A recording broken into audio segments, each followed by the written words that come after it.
Tapi lucu, ada salah satu jamaah di satu masjid yang nanya, Ustadz, itu hadisnya sahih tidak? Saya itu seneng kalau ada yang nanya begitu. Saya lagi jelasin asik-asiknya, dipenggal di tengah-tengah, itu hadisnya sahih tidak?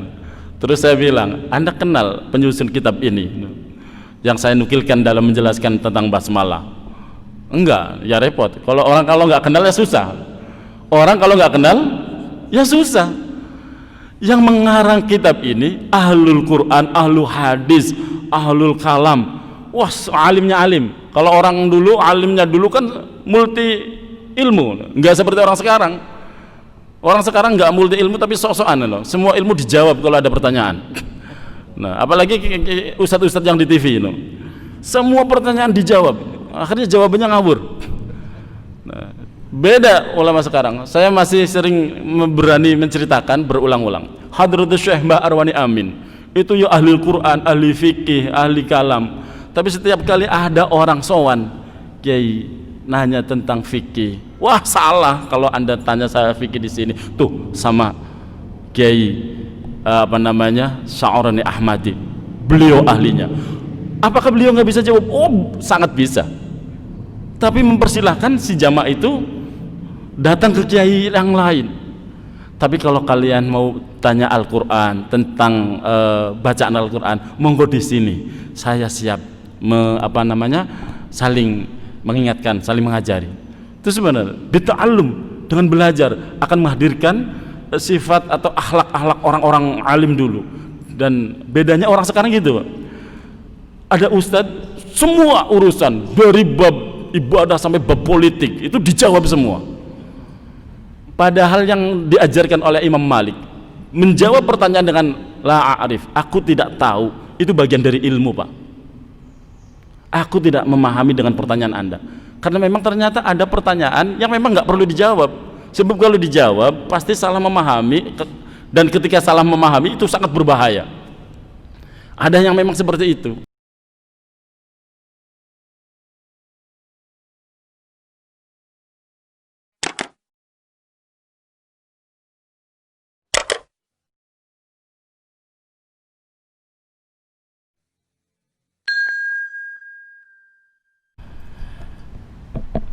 Bismillahirrahmanirrahim. Assalamualaikum warahmatullahi wabarakatuh. Alhamdulillah wassalatu wassalamu ala rasulillah Sayyidina Muhammad ibnu Abdillah, la hawla wa la quwwata illa billah. Rabbana aftah bainana wa baina qaumina bil haqqi wa anta khil fatihin. Subhanaka la ilma lana illa ma 'allamtana innaka antal alimul hakim. Wa ba'd. Jamaah salat subuh Masjid Agung Al-Mujahidin yang mudah-mudahan senantiasa dimuliakan oleh Allah Subhanahu wa taala. Wabil khusus para sesepuh, para yai, pengurus DKM masjid yang mudah-mudahan istiqomah dalam jalan dakwah. Karena itu lebih berat daripada yang lain. Jamaah yang dimuliakan Allah Subhanahu wa taala, pagi hari ini saya disodori oleh bagian dakwah untuk menyampaikan materi keutamaan atau fadilah zikir dalam kehidupan sehari-hari.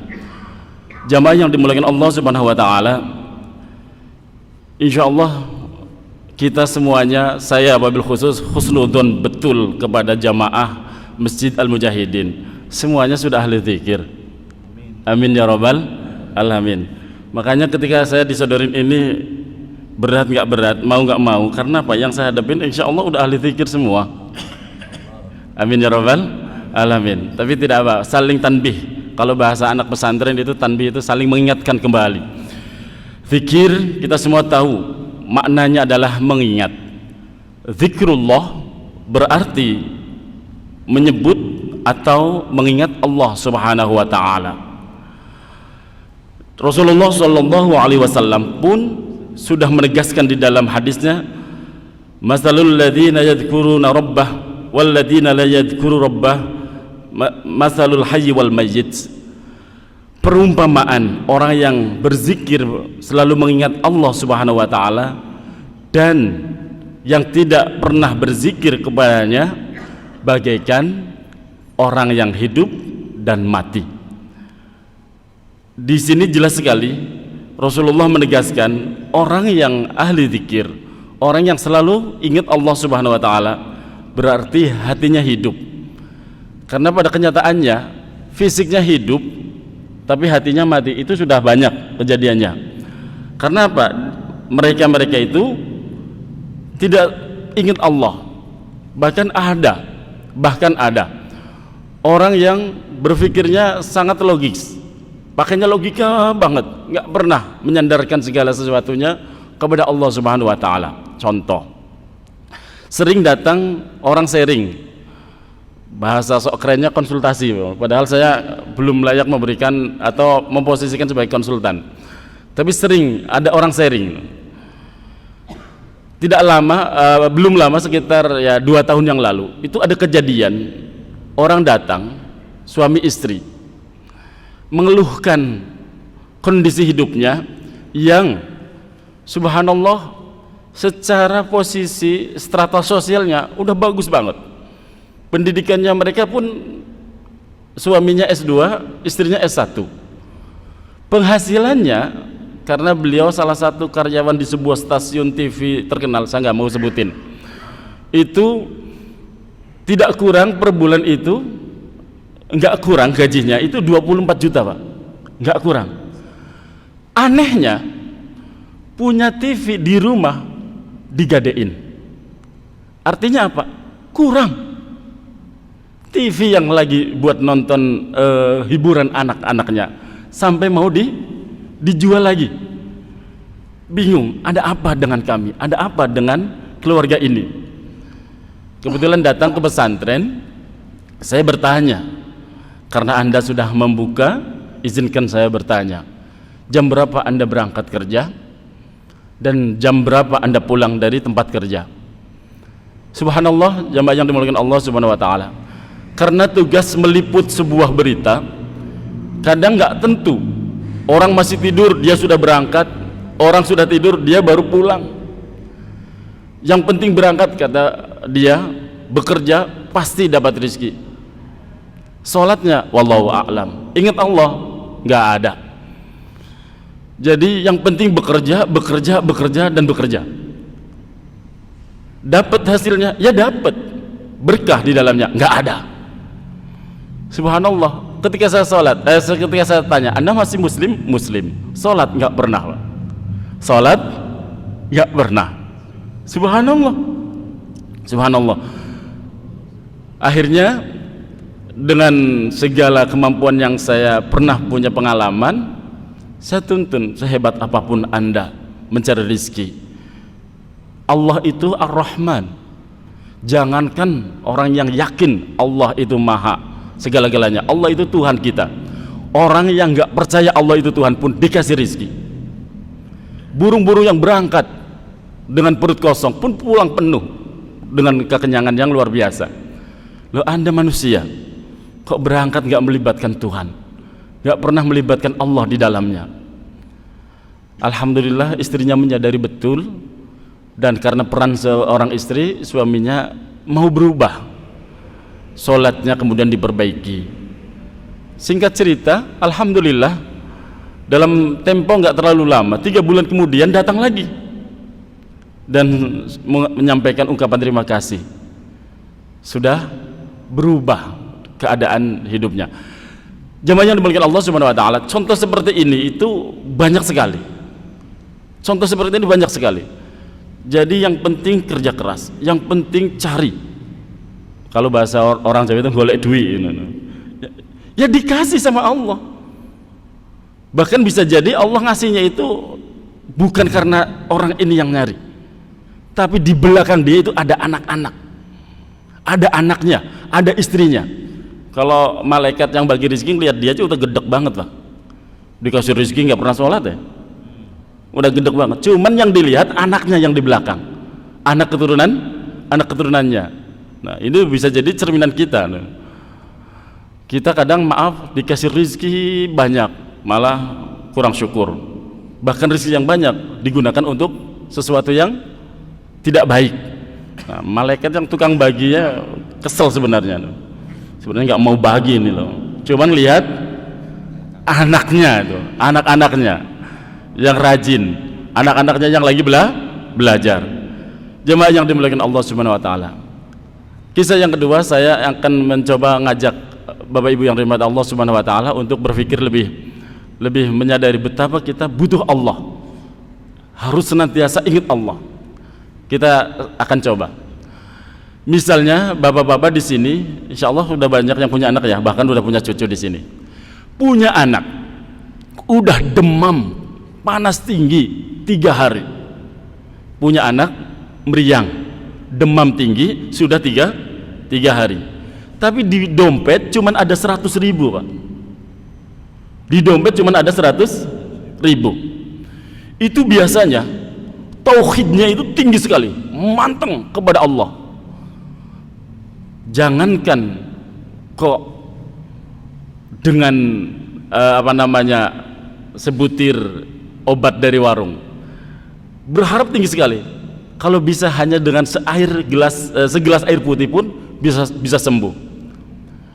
Tinggi sekali pengharapan akan kesembuhan anaknya, walaupun hanya dengan air putih. Biasanya ya minta air putih loh, anaknya sakit ya. Kalau yang di dompet hanya ada 100.000, berharap betul dengan berdoa Allah langsung mengabulkan, anaknya sehat kembali. Ketergantungan kita kepada Allah itu luar biasa, tinggi sekali. Sekarang bandingkan yang kedua, anak sakit meriang, demam tinggi 3 hari, tapi di dompet masih ada 10 juta. Di dompet udah ada 10 juta. Tingkat tauhidnya kita itu udah hilang berapa persen coba biasanya? Ini biasanya, bukan jamaah di sini ya, di tempat lain. Itu pikirannya apa? Tenang aja. Kalau masih panas, bawa ke rumah sakit. Kalau masih panas, bawa ke dokter. Ada duit. Bener nggak Pak? Ada duit. Berapa persen tuh hilang tuh tauhidnya kita? Tadi nggak punya duit, ketergantungannya kepada Allah tinggi sekali. Kalau perlu hanya segelas air putih sembuh. Giliran ada duit, Allah hilang kemana berapa persen tuh? Seolah-olah rumah sakitlah yang akan bisa menyembuhkan anak kita, dokterlah yang bisa menyembuhkan anak kita.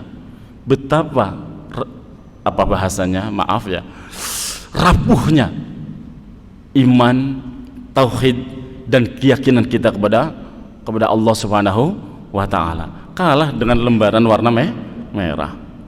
Benar nggak Pak? Itu saya, Bapak Ibu, insya Allah nggak jauh beda. Jamaah yang dimuliakan Allah Subhanahu wa ta'ala, penting bagi kita, likulli syai'in syuqalun wa syuqalul qalbi dzikrullah. Segala sesuatu itu ada alat pembersihnya, dan alat pembersih hati adalah zikrullah, zikir kepada Allah Subhanahu wa ta'ala. Jamaah yang dimuliakan Allah Subhanahu wa ta'ala, penting untuk kita tahu agar kita senantiasa membasahkan lisan ini, membiasakan hati ini, apapun kondisi kita, dimanapun aktivitas kita, kecuali maaf lagi di dalam toilet, tapi ketika masuk ya tetap harus ingat Allah, keluar pun ingat Allah. Jangan mentang-mentang kata si Ustadz dimanapun kapanpun sambil nongkrong itu kan nggak boleh tentunya. Dimanapun kapanpun mari biasakan kita, lisan kita basahkan dengan zikir kepada Allah Subhanahu wa ta'ala. Karena apa? Di antara keberkahan, manfaat, fadilah dari zikir untuk kehidupan kita sehari-hari adalah kita akan senantiasa, yang pertama, akan memperoleh keridhaan Allah Subhanahu wa ta'ala. Karena berarti kita senantiasa melibatkan Allah, dan Allah itu demen kalau senantiasa dilibatkan dalam segala aktivitas kita, apapun aktivitasnya kita, pedagang kah, karyawan kah. Nah, salah satu contoh melibatkan Allah, ingat kepada Allah ketika kita melangkahkan kaki dari rumah menuju tempat kerja, minimal ada ucapan bismillah tawakkaltu 'alallah la haula wala quwwata illa billahil aliyyil azim. Itu udah luar biasa. Maka setiap langkah akan menjadi nilai pahala, dan insya Allah apapun rizki yang didapatkan akan ada nilai keberkahan di dalamnya. Bahkan saya pernah di majelis ini yang dulu pertama kali ketemu atau belum ya, saya pernah nanya sering-sering saya bertanya dengan pertanyaan ini. Bapak-bapak yang dirahmati Allah Subhanahu wa taala, kalau saya bertanya, nikmat apa yang paling besar pagi hari ini yang dapat bapak-bapak rasakan?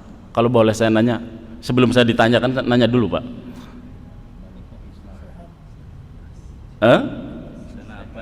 Bisa napas, sehat, nikmat iman, nikmat Islam, bagus semua, nggak ada yang salah. Cuman saya kasih tahu, nikmat paling besar pagi hari ini, saya kasih tahu, bisa bangun tidur. Halo, bener nggak Pak? Kalau sudah nggak bangun tidur, kita diapain? Dibacain Yasin. Subhanallah. Sehatnya ada? Nggak ada udah. Dan itu kadang nggak kita sadari, bisa bangun tidur karena saking ritmenya memang setiap hari seperti itu, dianggapnya itu adalah biasa, bukan anugerah yang luar biasa. Bisa bangun tidur itu luar biasa sekali loh Pak. Subhanallah. Sampai-sampai kita kadang saking biasanya doa saja lupa ya Pak. Alhamdulillah alladzi ahyana ba'dama amatana wa ilaihin nusyur. Yakin tadi udah baca itu belum? Nah loh, terus gimana ceritanya mau ingat Allah gitu loh. Punten, ini saya pribadi Pak, saya lagi ngajarin diri saya ya. Tapi lagi belajar ngajak-ngajak yang lain agar senantiasa ingat Allah. Saking biasanya dianggap bukan istimewa, saking biasanya dianggap bukan lagi istimewa. Makanya kadang Allah sesekali ngasih pas bangun krek, aduh, kalau yang disebut aduh ya Masya Allah, mesti Allah kan gitu ya, yang disebut siapa? Allah. Kadang Allah itu dengan cintanya sekali-kali dikasih sesuatu tuh. Pas bangun pinggangnya kenapa Pak Haji? Makrak gitu ya, susah tuh. Jemaah yang dimuliakan Allah Subhanahu wa taala, penting bagi kita menghadirkan Allah dengan zikrullah.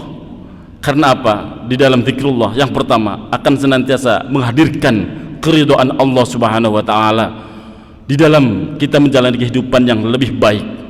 Karena jika tidak, bisa jadi kegiatan yang dijalani akan sebaliknya berakibat buruk. Tentu hanya orang-orang yang baik dan aktivitas yang baik pula akan diridai oleh Allah Subhanahu wa taala. Yang kedua, zikrullah itu akan mendatangkan rizki. Maka alangkah baiknya jemaah yang dimuliakan Allah Subhanahu wa taala untuk selalu dapat bersyukur. Orang yang senantiasa zikir kepada Allah, ingat kepada Allah, itu berarti orang tersebut pandai bersyukur di setiap keadaan, di setiap kesempatan yang ada. Rasa syukur inilah dapat dilakukan dengan melakukan zikir kepada Allah Subhanahu wa taala, doa pada setiap waktu. Karena semua manusia tentu menginginkan rezeki yang melimpah, yang banyak, yang Allah ridha, yang Allah berkahi. Pengen rezekinya apa Pak? Coba. Yang kepengen rezeki yang mudah, yang berkah untuk bekal ibadah, bisa untuk pergi ke tanah Mekah dan ziarah ke Madinah. Kalau lebih masih buat lunasin rumah yang di dalamnya sudah ada mobil mewah, kan begitu pengennya. Setuju nggak? Kok senyum-senyum, lagi didoain ya? Amin itu loh Pak. Nah, subhanallah, apakah boleh kita bercita-cita kaya? Saya bolak-balik sering mengatakan kita harus bercita-cita kaya Pak, karena berjuangan luar biasa. Kalau kita lihat Rasulullah SAW, coba di samping kanan kirinya itu orang yang luar biasa, dari Utsman bin Affan, Umar bin Khattab, Abu Bakar, Talhah, Abdurrahman bin Auf, semuanya itu konglomerat semua Pak. Yang kemudian saya sadari betapa berjuang di jalan Allah butuh biaya, butuh penopang. Makanya subhanallah, ketika mengatur strategi perang, Rasulullah SAW pertama kali dikumpulkan itu apa? Mereka yang punya dana, mereka yang punya duit, mereka yang konglomerat. Yang satu menyiapkan logistik, yang satu peralatan perangnya, yang satu subhanallah. Baru yang kedua yang diundang setelah logistik segala sesuatunya udah siap, strategi perangnya yang dipanggil siapa? Sayyidina Ali, Salman Al-Farisi gitu kan. Duitnya kurang tapi ilmunya banyak, strategi perangnya canggih itu. Jemaah yang dimuliakan Allah Subhanahu wa taala, kembali tentang zikrullah. Zikir akan menambah rizki yang justru penuh dengan keridhaan Allah Subhanahu wa ta'ala. Jamaah yang dimuliakan Allah Subhanahu wa ta'ala, salah satu yang diajarkan oleh guru-guru kami, ini tahadus bin nikmah, bukan berarti saya ngajarin bapak ibu lah. Kalau bapak-bapak saya yakin sudah terbiasa, cuman rata-rata di Tangerang dan Banten sekitarnya kalau zikir imam itu paling maksimal sampai Allahumma antas salam wa minkas salam wa alayka ya'udus salam wa hayyina rabbana bisalam wa idhal jannah darussalam tabarakallahul jalali wal ikram. Tok, udah. Kalau kita ya rajin ya nyambung meneruskan zikirnya. Kalau kita kadang maaf orang yang kurang rajin ya sudah meneng. Tahu meneng, Pak? Diem. Kadang doa aja kelewat. Padahal tidak ada waktu yang lebih mustajabah di antara waktu-waktu yang kita lewati setiap hari. Di antaranya adalah ba'da sholal maktubah. Angkat tangan kita, minta sesuatu dari Allah Subhanahu wa taala. Dan sebelum mengangkat kita minta sesuatu dari Allah, paling utama adalah suruh memperbanyak zikrullah. Caranya memuji Allah, sifati Allah dengan kemuliaannya. Yang dibaca adalah Asmaul Husna, atau yang pernah saya dapat kata guru kami, jangan kurang-kurang sebelum kamu berdoa baca Ismullahil A'zam ya. Ini kalau mau membahas Ismullahil A'zam satu tema sendiri, Pak, karena panjang, tapi saya nukilkan saja. Ismullahil A'zam itu asma-asma Allah yang agung. Di antaranya adalah akhir surah At-Taubah yang berbunyi a'udzubillahi minasyaitonir rajim, laqad ja'akum rasulun min anfusikum azizun 'alaihi ma 'anittum harisun 'alaikum bil mu'minina raufur rahim. Fa in tawallaw faqul hasbiyallahu la ilaha illahu 'alaihi tawakkaltu wa huwa rabbul arsyil azim. Ini jangan kurang minimal 7 kali ya Ziz, gitu kan. Guru kami itu begitu. Kalau nggak sempat setiap waktu sholat subuh dan maghrib. Nah terus Ismullahil A'zam yang kedua, akhir 3 ayat terakhir di surat Al-Hasr. Nah insya Allah udah hafal semua nih. Khusnudan saya udah hafal. Huwallahul ladzi la ilaha illahu alimul ghaibi wasyahadah warrahmanur rahim. Huwallahul ladzi la ilaha illahu al malik al-malikul qudusus salamul mu'minul muhaiminul azizul jabbarul mutakabbir subhanallahi amma yushrikun. Huwallahul khaliqul bari'ul musawwiru lahul asma'ul husna yusabbihu lahu ma fis samawati wal ardi wa huwal azizul hakim. Ini dibaca baru angkat tangan untuk berdoa, karena setiap doa yang dipondasiin dengan Ismullahil A'zam niscaya diijabah. Itu Pak. Bahkan orang yang mendawamkan Ismullahil A'zam dimanapun dia baca, insya Allah terjaga dari yang namanya sihir, tendung, santet, gendam dan lain sebagainya. Nah kita kadang sendiri nggak rajin ya, hal-hal yang aneh sering terjadi di luar kendali kita.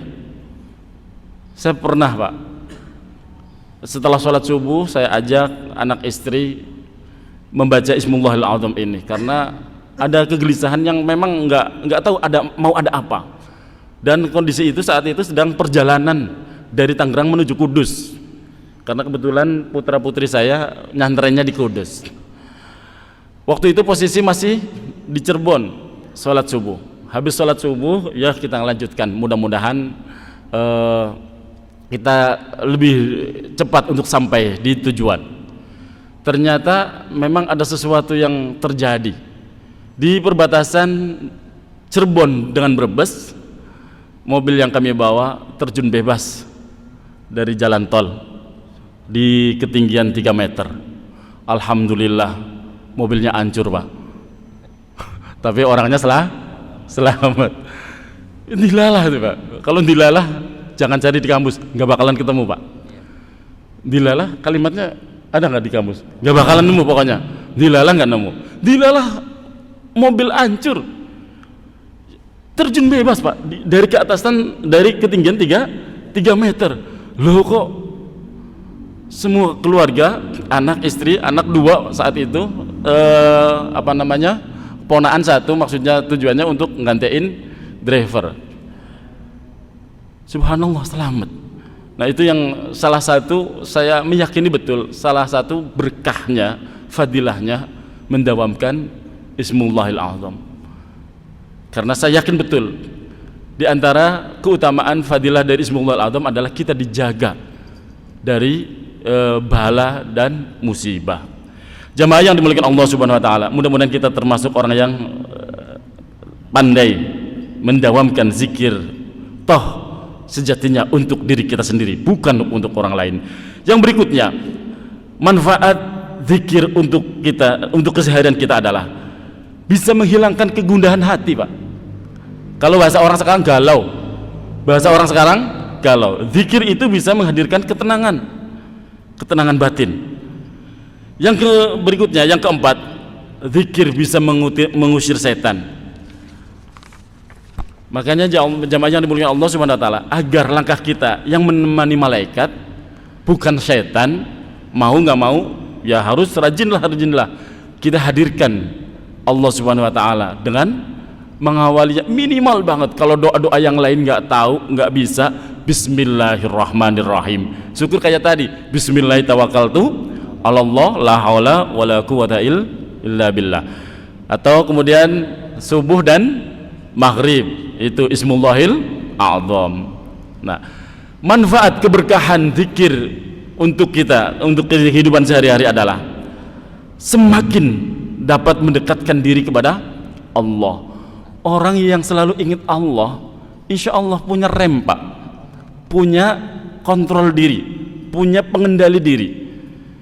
Orang yang selalu ingat Allah itu nggak neko-neko. Orang yang senantiasa zikir pada Allah, semakin dekat hatinya. Jadi kalau toh kayak kemarin kita gaduh 3 atau 4 bulan terakhir kan kita digaduhkan oleh kondisi apa, Pak? COVID-19 ya. Subhanallah, kita ada yang benar-benar takut sampai level ke paranoid, sampai levelnya ke paranoid, semua ditakutin. Jangankan ke orang lain, keluarga pun ditakutin. Makanya saya ingin ingatkan sedikit jamaah yang dimuliakan Allah Subhanahu wa taala, kenapa baru hari ini kita gaduh yang namanya ODP. ODP itu apa, Pak? Orang dalam pengawasan ya. Orang duit pisan ya. Orang dalam pengawasan. Padahal kita udah diingatkan oleh Allah di ayat keempat surah At-Tariq, in kullu nafsin lamma 'alaiha hafiz. Tidak ada satu jiwa pun dari kita semua kecuali ada hafiz yang mengawasi. Jadi kita itu semua diawasi, sama dengan ODP, orang dalam pengawasan. Sejak kapan kita diawasin? Sejak balik. Lu kenapa baru gaduh sekarang? Sejak kita balik juga, ma yalfidu min qaulin wa fi'lin illa ladaihi raqibun atid. Semua aktivitas kita, ucapankah, perbuatankah, yang sembunyi, yang terang-terangan dicatat, dan kita akan mempertanggungjawabkan semuanya di hadapan Allah Subhanahu wa taala. Sejak kapan? Balik. Maka sejak balik kita itu ODP. Tapi alhamdulillah lah, minimal kita nggak telat. Sekarang diingatin, oh ada ODP ternyata. Tapi ada ODP yang lebih penting, bahwa kita diawasi oleh malaikat raqib atid. Dan ini yang kadang maaf terlupakan. Nah, hikmahnya kemarin juga kita jadi mengenal tentang APD. Apa itu APD, Pak? Kalau tadi orang dua duit pisan, ADV ini apa sekarang? Alat pelindung diri. Padahal ada yang lebih penting dilindungi dari diri kita adalah apa? Iman Islam. Hingga Allah memperingatkan wala tamutunna illa wa antum muslimun. Itu yang lebih penting di ADP-in, di APD-in. Alat pelindung diri yang lebih penting dijaga itu. Diri kita jangan sampai lepas iman Islam. Makanya bolehlah waspada, pakai masker, cuci dengan sabun, hand sanitizer dan lain sebagainya, monggo. Itu pola hidup bersih, pola hidup sehat. Bukankah itu ajaran Rasulullah? Kenapa baru kaget sekarang? Rasulullah ngajarin dari 15 abad yang lalu kok. Memang seperti itu, karena kita mungkin ya kurang rajin ya, disentil pakai virus gitu, Pak. Kita kurang rajin disentilnya pakai virus. Padahal pola hidup rajin, pola hidup sehat adalah ajaran Islam. Sudah dicontohkan oleh Nabi kita Muhammad sallallahu alaihi wasallam. Zikirnya kita akan semakin mendekatkan diri kita kepada Allah Subhanahu wa taala. Dan insya Allah orang yang selalu ingat Allah punya rem, karena sadar in kullu nafsil lamma 'alaiha hafid. Kemudian yang berikutnya 5 menit lagi baru nanti ada tanya jawab. Menghilangkan kesedihan, Pak. Udahlah, kalau kita galau, kalau kita sedih, kalau kita banyak masalah, saya yakin di sini nggak ada yang punya hutang kok. Jadi insya Allah nggak ada yang sedih, nggak ada yang punya hutang, sedikit. Sedikitnya jangan kenceng-kenceng, Pak. Nggak ada yang punya hutang, sedikit. Yang ada banyak. Enggak ada. Husnuzan, insya Allah nggak ada. Yang biasanya doyan hutang ya orang yang doyan. Yang nggak doyan masa. Akhirnya apa? Karena banyak hutang jadi sedih, apalagi udah mulai jatuh tempo. Sementara kemarin-kemarin usaha tiarap semua. Jangankan kau pengusaha, ustadz aja tiarap. Alhamdulillah. Saya punya komunitas di rumah dai, kebanyakan isinya ustadz. Makanya saya bilang, guru-guru kami ngajarin kalau mau berjuang di jalan dakwah, bekalin dulu dengan bekal ma'isyah yang cukup, hingga ketika engkau berjuang di jalan Allah enggak tomak, tidak terjaga ikhlasnya. Dan ini yang diajarkan oleh Hadratus Syekh guru kami Kiai Haji Muhammad Arwani Amin. Beliau itu ngebangun pesantren uang setelah beliau menunaikan ibadah haji. Setelah beliau sudah ngebangun titik-titik sumber ma'isyahnya itu loh, perekonomiannya maksudnya, Pak. Udah mapan baru beliau kemudian ngebangun pesantren. Dan itu pula yang belajar saya praktekkan ketika ngebangun pesantren Tahfidz Al-Azkar di Cisauk. Bismillah. Ya, sisi lain Aziz kalau di tempat lain ya sok-sokan, gayanya jadi komisaris, jadi direktur. Boleh nggak, Pak, kira-kira? Boleh, biar nggak bikin proposal terus, Pak. Pesantren kerjanya bikin proposal, sedih banget. Bila perlu anda semua, bapak-bapak semua itu jadi pengusaha semua. Amin ya robbal alamin. Karena saya pernah nyentil, Bapak Ibu rahmati Allah Subhanahu wa taala. Saya pernah ngomong di satu tempat, dan ini di suatu masjid yang luar biasa. Ini live nggak? Live. Nggak apa-apa, biar semuanya dengar. Jemaah yang dimuliakan Allah Subhanahu wa taala, kita kalau mau jujur, kebutuhan pokok manusia itu 3 poin, Pak. Perekonomian, pendidikan, dan kesehatan. Kalau perekonomian udah nggak usah dibantah lah, 90% udah dikuasai oleh mereka itu diterjemahkan sendiri lah ya oleh mereka. Nah, pendidikan, Bapak Ibu rahmati Allah Subhanahu wa taala, kalau kita mau cross check dari Tangerang Raya aja, nggak usah jauh-jauh, pendidikan yang bagus, yang berkualitas, coba yang punya orang Islam itu yang mana sih? Bisa dihitung, Pak. Sebut sajalah Al-Azhar, ada Savana, ada ICM, kemudian kesono lagi ada Darul Quran, di sini ada Darul Quran Mulia dan lain-lain. Giliran ada yang bagus pendidikan umat Islam mahalnya nggak ketulungan. Yang bisa nyekolin ke sana siapa, Pak? Yang punya duit toh. Subhanallah. Kemudian kalau mau bicara kesehatan rumah sakit, coba dari Tangerang Raya tuh, dari kota Tangsel sampai kabupaten, rumah sakit yang bagus berjejer dari ujung ke ujung. Yang punya orang Islam yang mana? Yang mana, Pak? Yang punya orang Islam yang mana? Nggak ada. Ada yang nyebut qadar, Ustadz. Ada yang nyebut asobirin, la yahya wala yamut. Halo? Antara hidup dan mati. Subhanallah. Maka jadilah muslim yang sukses. Karena apa? Untuk ngebangun itu semua butuh dana. Insya Allah. Kalau ngomongin gini saya jadi sensitif ya. Pokoknya bismillah lah, banyakin zikir pada Allah biar anda semua, kita semua diangkat oleh Allah derajatnya, bisa berjuang di jalan Allah lewat materi. Amin ya robbal alamin. Tambahin sedikit, orang yang senantiasa menghadirkan Allah dengan zikir, dengan zikrullah, akan menambah rasa percaya diri. Pede, Pak, kalau udah senantiasa melibatkan Allah, percaya diri. Sudah pasti kita semua atau pernah melihat seseorang sebelum melakukan kegiatan ataupun aktivitas akan membaca doa terlebih dahulu. Ternyata memang manfaat doa luar biasa, sangat baik untuk menambah rasa percaya diri.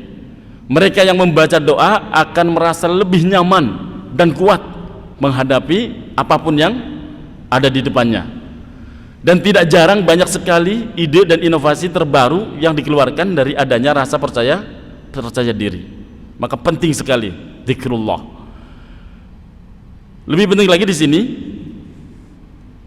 dengan zikir kepada Allah Subhanahu wa taala, seseorang itu akan lebih mampu kontrol emosi.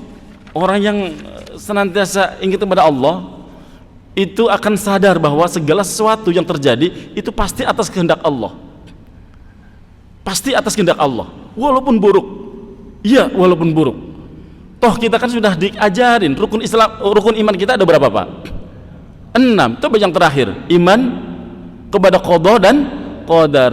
Qada dan qadar apa sudah selesai? Belum. Khairihi wa syarrihi. Harus lengkap, Pak. Iman kepada qada dan qadar, khairihi wasarihi, baiknya maupun buruknya. Oleh karena itu jemaah yang dimuliakan Allah Subhanahu wa taala, mari bersama-sama senantiasa membangun kesadaran diri agar kita senantiasa ingat kepada Allah. Karena orang yang ingat kepada Allah akan memperoleh 5M, Pak. 5M ini kondisi yang akan didapat oleh orang yang senantiasa zikir pada Allah. Yang pertama itu apa? M yang pertama, mu'ahadah, selalu mengingat perjanjian dengan Allah Subhanahu wa taala. Ingat, kita itu udah pernah komitmen loh pada Allah. Kapan? Ketika di alam ruh. Alastu birabbikum? Qalu bala syahidna. Kita udah komitmen akan tunduk patuh pada Allah, maka penting kita zikir kepada Allah Subhanahu wa taala. Yang kedua, kita akan senantiasa mujahadah, selalu bersungguh-sungguh dalam beribadah. Orang yang senantiasa zikir pada Allah akan sadar betul bahwa segala aktivitas akan bernilaikan ibadah selama melibatkan Allah, maka akan sungguh-sungguh. Kemudian orang yang zikir, M yang ketiga adalah senantiasa muraqabah, selalu merasa diawasi oleh Allah. Dan yang keempat, senantiasa muhasabah, introspeksi, dengan yang digambarkan oleh Sayyidina Umar. Orang yang senantiasa ingat pada Allah, senantiasa menintrospeksi diri. Dan yang M yang kelima adalah mu'aqabah, selalu berusaha memberi sanksi kepada diri kita sendiri ketika lalai beribadah. Orang yang domirnya masih sinyalnya masih kencang, kalau kita berbuat maksiat itu getun, Pak. Getun itu bahasa mana, Pak? Kalau kita berbuat maksiat itu sedih, ngelongso, kenapa saya berbuat maksiat? Itu domirnya berarti masih peka, Pak. Domir itu hati sanubari yang paling dalam. Kalau saya artikan salah mohon maaf para yai. Domir yang saya pahami ya diantaranya itu hati sanubari yang paling dalam. Walaupun di luarnya gagah, merasa wah, aman gitu loh, tapi hati ini masih tetap dihantui perasaan bersalah gitu loh. Itu berarti masih bagus, Pak. Nah, berbuat maksiat, ya Allah, walaupun dibilang aman-aman saja tuh nggak ketahuan gitu kan, tapi hatinya masih punya rasa takut, itu domirnya masih peka. Tapi kalau terus menerus terus diulang lagi maksiatnya, dosanya, sampai kemudian baal, nggak ada lagi rasa takut, nggak ada lagi rasa cemas, nggak ada lagi rasa bersalah. Medeni Pak itu, Pak. Tahu medeni? Drawasi bahasa mana lagi nih? Pokoknya mengkhawatirkan yang begini. Berarti sudah nggak ada kepekaan. Orang yang sudah punya rasa, yang sudah nggak ada kepekaan, ya udah, innalillahi wa inna ilaihi rajiun. Karena apa? Kalau udah begitu, nasihat apa yang bisa dimasukkan? Jamaah yang dimuliakan Allah Subhanahu wa taala. Maka mudah-mudahan kita termasuk orang yang senantiasa mu'aqabah, selalu berusaha memberikan sanksi pada diri ketika melakukan kekeliruan sebelum diberikan sanksi oleh Allah Subhanahu wa taala. Jamaah yang dimuliakan Allah Subhanahu wa taala, ini beberapa poin tentang nilai, manfaat, keberkahan, keutamaan zikir untuk kehidupan kita sehari-hari. Ada yang ingin disampaikan untuk pertanyaan? Monggo. Demikian pemaparan dari Pak Yai. Untuk sesi berikutnya yaitu sesi tanya jawab, kami beri kesempatan cukup 2 orang. Silakan kita mulai dari sebelah kanan. Silakan bapak-bapak yang ingin ditanyakan atau menambahkan.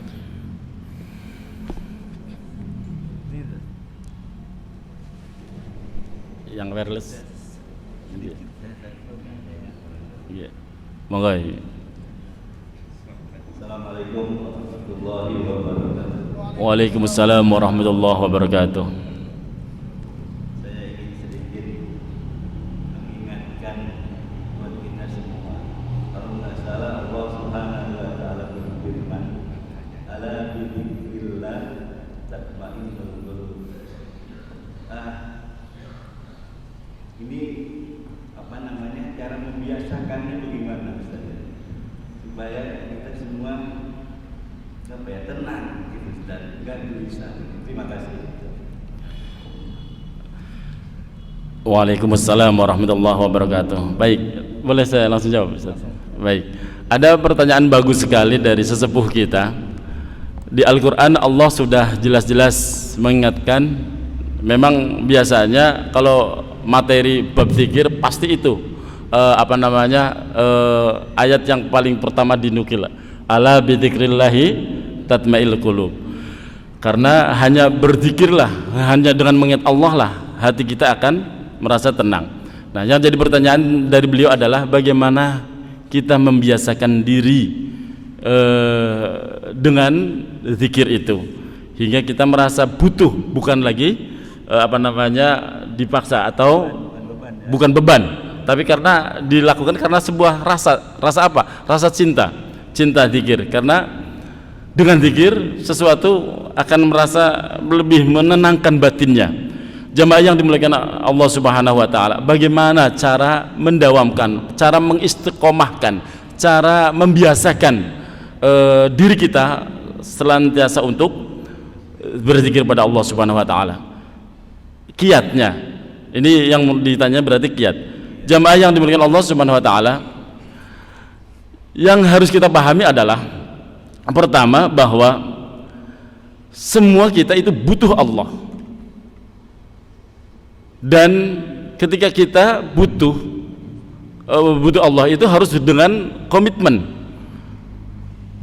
Komitmen itu harus ada pembuktian, Pak. Nggak cukup dengan mengatakan aku percaya kok adanya Allah, tapi nggak ada ikrar, itu pun belum dianggap. Saya percaya adanya Allah dan saya percaya alam semesta ini diciptakan oleh Allah, tapi nggak berikrar, tidak mengucapkan kalimat syahadat. Sah nggak itu imannya? Tidak. Begitu pula ketika kita ini levelnya beda tentunya. Kita mengaku butuh Allah tapi nggak mau menghadirkan Allah. Caranya adalah sadarkan diri kita dulu, sadarkan diri kita dulu bahwa tidak ada hak diri kita itu yang tidak butuh pertolongan Allah. Maka akan datang hadir dalam diri kita kesadaran untuk senantiasa menyebut asma Allah dari yang paling ringan, walaupun kita semua tahu ada hadis yang berbunyi afdhalu dzikri la ilaha illallah. Bacaan zikir yang paling utama, yang paling afdal adalah la ilaha illallah. Ditambah lagi ketika kita kemudian semakin nikmat berzikir dengan la ilaha illallah, kita juga dengar ada hadis ahabbul kalami ilallah ta'ala arba'un, subhanallah walhamdulillah wa la ilaha illallah wallahu akbar. Nah, ditambah lagi jemaah yang dimuliakan Allah Subhanahu wa taala, dan banyak lagi, termasuk ada hadis yang berbunyi aksiru min qauli la haula wala quwwata illa billah. Perbanyaklah oleh kalian membaca kalimat la haula wala quwwata illa billah. Nah, salah satu yang akan mendorong kita punya kesadaran untuk memperbanyak zikir adalah ya bita'allum, Pak. Dengan belajar.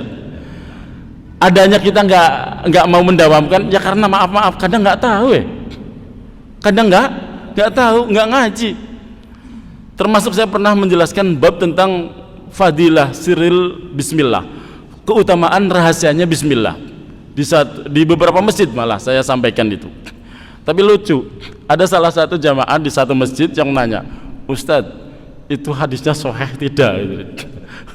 Saya itu senang kalau ada yang nanya begitu. Saya lagi jelasin asik-asiknya, dipenggal di tengah-tengah, itu hadisnya sahih tidak? Terus saya bilang, Anda kenal penyusun kitab ini yang saya nukilkan dalam menjelaskan tentang basmalah? Enggak, ya repot. Kalau nggak kenal ya susah. Orang kalau nggak kenal ya susah. Yang mengarang kitab ini ahlul Quran, ahlul hadis, ahlul kalam. Wah, alimnya alim. Kalau orang dulu, alimnya dulu kan multi ilmu, nggak seperti orang sekarang. Orang sekarang nggak multi ilmu tapi sok-sokan loh. Semua ilmu dijawab kalau ada pertanyaan. Nah, apalagi ustadz-ustadz yang di TV itu, semua pertanyaan dijawab. Akhirnya jawabannya ngawur. Nah, beda ulama sekarang. Saya masih sering berani menceritakan berulang-ulang. Hadratus Syekh Mbah Arwani Amin itu ya ahli Quran, ahli fikih, ahli kalam. Tapi setiap kali ada orang sowan, Kiai nanya tentang fikih, wah salah kalau Anda tanya saya fikih di sini. Tuh sama Kiai Sya'rani Ahmadi, beliau ahlinya. Apakah beliau nggak bisa jawab? Oh, sangat bisa. Tapi mempersilahkan si jamaah itu datang ke kiai yang lain. Tapi kalau kalian mau tanya Al-Quran tentang bacaan Al-Quran, monggo di sini. Saya siap saling mengingatkan, saling mengajari. Itu sebenarnya bita'allum, dengan belajar akan menghadirkan sifat atau akhlak-akhlak orang-orang alim dulu. Dan bedanya orang sekarang gitu, ada ustadz, semua urusan dari bab ibadah sampai bab politik itu dijawab semua. Padahal yang diajarkan oleh Imam Malik, menjawab pertanyaan dengan la a'rif, aku tidak tahu, itu bagian dari ilmu, Pak. Aku tidak memahami dengan pertanyaan Anda, karena memang ternyata ada pertanyaan yang memang nggak perlu dijawab. Sebab kalau dijawab pasti salah memahami, dan ketika salah memahami itu sangat berbahaya. Ada yang memang seperti itu. Jamaah yang dimuliakan Allah Subhanahu wa taala, maka menyadarkan diri keutamaan zikir akan didapat dari diri kita, hingga kita kemudian membiasakan dalam kesehariannya, tidak lain, tidak bukan bita'allum. Al-ilmu bita'allum. Ilmu didapat, diraih harus dengan belajar. Karena kita orang awam, bukan nabi, bukan wali. Punten ya. Kalau nabi yang ngajarin malaikat Jibril, wali yang mengajarin orang-orang soleh, wakila adalah Nabiullah Khidir. Lah kalau kita jangan percaya dengan mimpi kita, bahaya, Pak, bahaya. Nah, maunya tidur, bangun tidur udah alim. Saya juga mau kalau begitu. Al ilmu bit ta'allum, ilmunya dengan belajar. Belajar yang paling baiknya begini, ya, mengkaji. Maka sekarang maaf jamaah yang dimuliakan Allah Subhanahu wa taala, saya kalau ngajar di tempat lain, saya lebih suka bawa kitab. bahwa kita biasanya kalau bab kadang Nasaihul Ibad, karena memang kita di Banten. Kalau Nasaihul Ibad kan memang yang menyusun adalah Asy-Syaikh Imam An-Nawawi Banten. Jadi kita harus pede dong, orang Banten kok nggak tahu. Atau Maraqil Umbudiyah, beliau yang nyusun. Jadi semangat kalau bicara akhlak, saya nukilnya dari situ. Jamaah yang dimuliakan Allah Subhanahu Wa Taala, saya lebih senang karena apa? Orang sekarang itu kadang nguliknya begitu, itu hadisnya sahih tidak, itu kan ada dalilnya enggak, itu loh.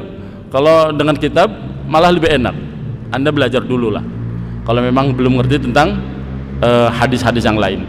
Itu diantaranya apa namanya yang dapat saya jawab. Satu lagi terakhir. Bapak monggo. Silakan. Orang Cirebon. Nggih. Iya, santri buntut.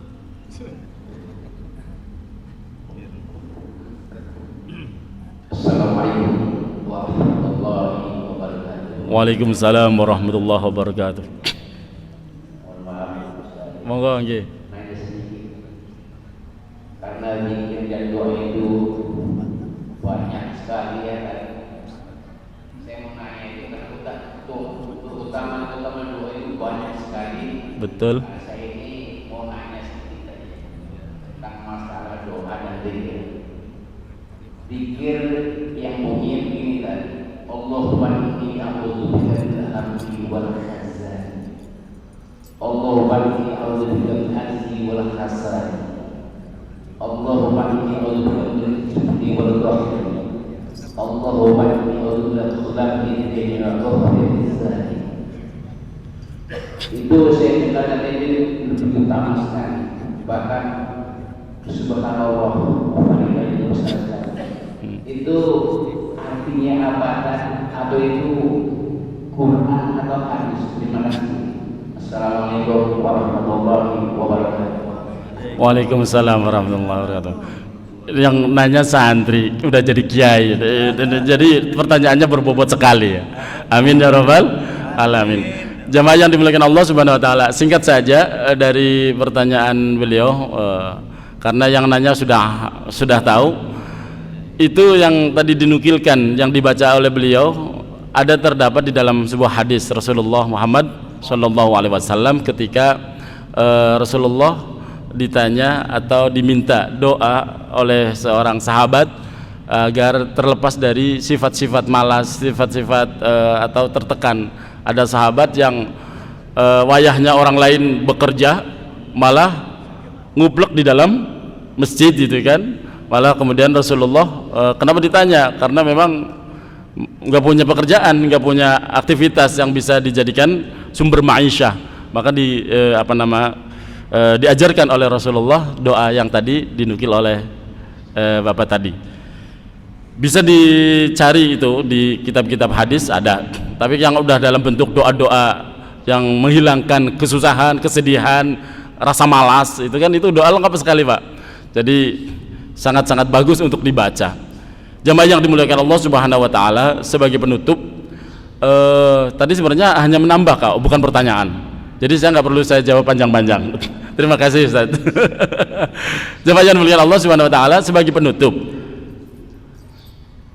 sebaik-baiknya ketika kita ingin mendawamkan suatu zikir dan pengen bisa merasakan nikmatnya sebuah zikir, wabil khusus zikir kalimat tauhid la ilaha illallah, dan jangan sampai kita salah menyebutkan, karena Sayyidina Ali, sekelas Sayyidina Ali pun diajari langsung oleh baginda Nabi Muhammad SAW ketika mengucapkan kalimat la ilaha illallah. Ada caranya, sampai memejamkan mata, ada gerakannya.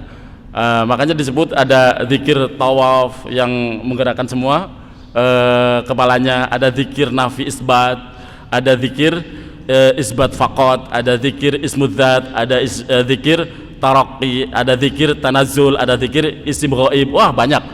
Ini saya sarankan, walaupun di sini sudah banyak lah yang ikut thariqah. Monggo, karena zikir ini butuh pembimbing, butuh mursyid, butuh kiai yang kamil mukammil, yang benar-benar bisa nuntun jiwa kita agar benar-benar tidak keliru, agar benar-benar bisa wusul ilallah. Ini penting saya sampaikan sebagai penutup. Karena apa? Jangan salah. Yang disebut maaf, ada satu aliran yang gaduh ya, yang kemudian punya kerajaan apa namanya, kerajaan surga tuh. Jangan nyebut Lia Eden ya, disebut ya.